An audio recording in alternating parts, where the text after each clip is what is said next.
Hello बच्चों, जय श्री राम। बच्चों, आज हम लोग गोस्वामी तुलसीदास जी द्वारा रचित श्री रामचरितमानस का प्रथम सोपान बालकांड का आगे का भाग पढ़ेंगे। आज हम लोग पढ़ेंगे भाग 27। इससे पहले हमने भाग 26 तक पढ़ करके आप लोगों को बताया है, उसका अर्थ भी समझाया है। तो आज हम लोग 27 भाग में क्या पढ़ेंगे? दोहा संख्या 35 तक। तो हम लोग चौपाई से शुरू करेंगे। दरस परस मजन अरुपाना, हरई पाप कह वेद पुराना। नदी पुनीत अमित महिमाति, कही न सकई शारदा बिमल मति। राम धाम दापुरी सुहावनी, लोक समस्त विदित अति पावनी। चारि खानि जग जीव अपारा, अवदत जे तनु नहीं संसारा। इसमें तुलसीदास जी कहते हैं कि वेद पुराण में ऐसा वर्णन है कि श्री सरयू नदी का जल बहुत ही भलाई का काम करने वाला है, ये सबको मोक्ष देने वाला है। बच्चों, सरयू नदी के जल में स्नान करने से या सरयू नदी का जल पीने से, सरयू नदी को स्पर्श करने से या केवल दर्शन करने से ही मनुष्य के सारे पाप धुल जाते हैं। यह नदी बड़ी ही पवित्र है और इसकी महिमा अनंत है, जिसे विमल बुद्धि वाली सरस्वती जी भी नहीं कह सकती हैं।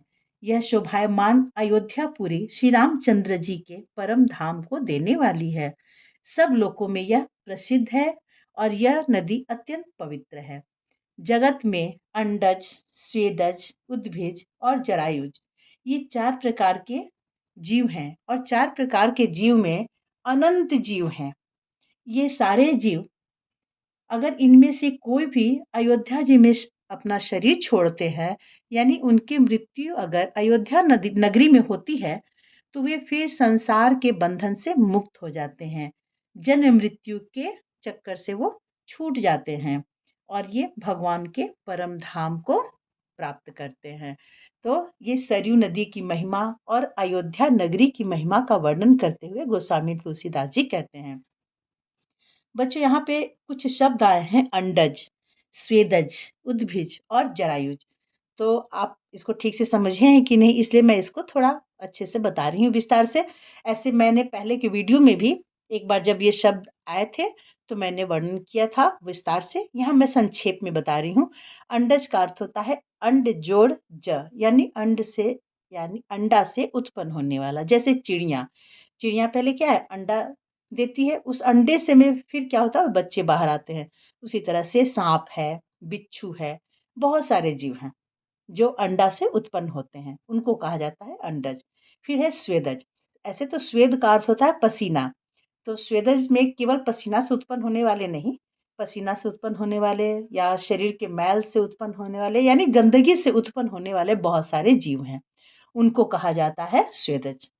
फिर है उद्भिज। उद्भिज कहा जाता है जो धरती को फाड़ करके नीचे से बीज जो है अंकुरित होकर के बाहर निकलता है पेड़ पौधों के रूप में, लताओं के रूप में, तो वो कहलाता है उद्भिज।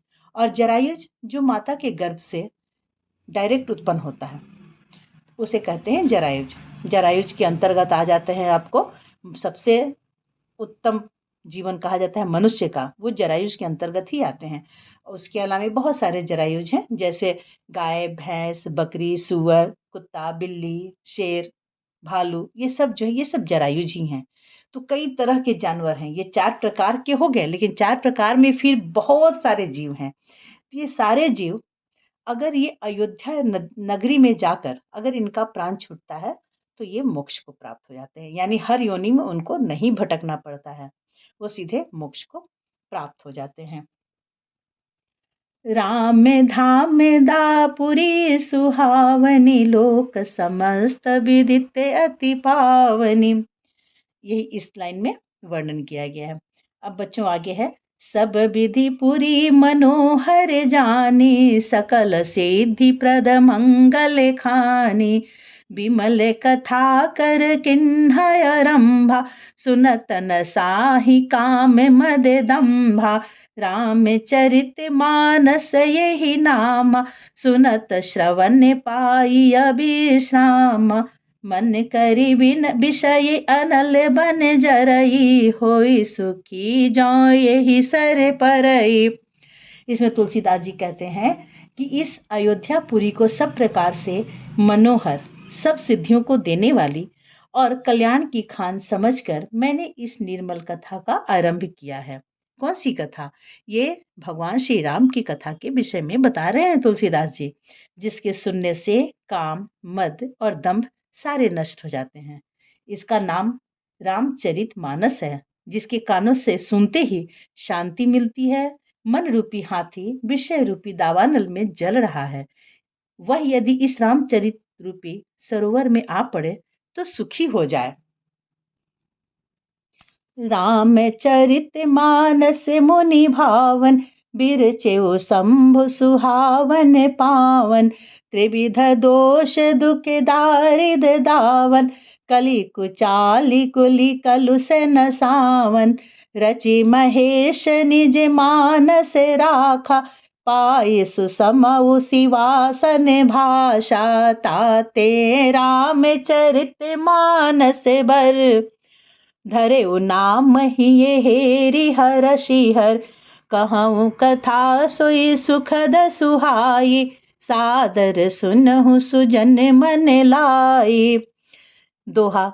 जस मानस जेहि विधि भयउ, जग प्रचार जेहि हेतु। अब सोई कहूँ प्रसंग सब, सुमिरी उमा वृष केतु। सियावर रामचंद्र की जय। बच्चों, इसमें तुलसीदास जी कहते हैं कि यह रामचरितमानस मुनियों का प्रिय है। इस सुहावने और पवित्र मानस की शिव जी ने रचना की। यह तीनों प्रकार के दोषों, दुखों और दरिद्रता को तथा कलयुग की कुचालों और सब पापों का नाश करने वाला है। श्री महादेव जी ने इसको रचकर अपने मन में रखा था और सुअवसर पाकर पार्वती जी से कहा। इसी से शिव जी ने इसको अपने हृदय में देखकर और प्रसन्न होकर इसका सुंदर रामचरितमानस नाम रखा।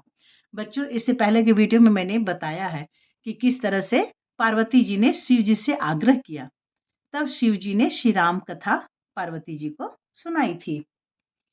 तो अब तुलसीदास जी कहते हैं कि मैं उसी सुख देने वाली सुहावनी राम कथा को कहता हूँ। हे सज्जनों, आदर पूर्वक मन लगाकर इसे सुनिए। तुलसीदास जी तो सज्जनों से निवेदन कर रहे हैं, लेकिन बच्चों मैं आप लोगों से आग्रह करती हूँ, मैं आप लोगों को बताती हूँ कि आप भी श्री रामचरितमानस का पाठ जो है उसे अवश्य सुने। उससे कुछ न कुछ सीखने को आपको जरूर मिलेगा और आप उससे लाभान्वित हों। यह रामचरितमानस जैसा है, जिस प्रकार बना है और जिस हेतु से जगत में इसका प्रचार हुआ, वही सब कथा अब मैं श्री उमा महेश्वर को स्मरण करके कहता हूँ। तो तुलसीदास जी भगवान शंकर जी और पार्वती जी को स्मरण करना मतलब याद करना, याद करके प्रणाम करके और श्री राम कथा कहना शुरू किए हैं, यानी रामचरितमानस का पाठ करना शुरू किए, वो लिखना शुरू किए हैं। तो बच्चों, इससे पहले का वीडियो अगर आप चाहते हैं कि आप देखें और पूरी राम कथा अच्छे से सुने, पाठ करें, तो आप मेरे चैनल को सब्सक्राइब करें, तो आपको ये सारे वीडियोज मिल जाएंगे। जय श्री राम बच्चों।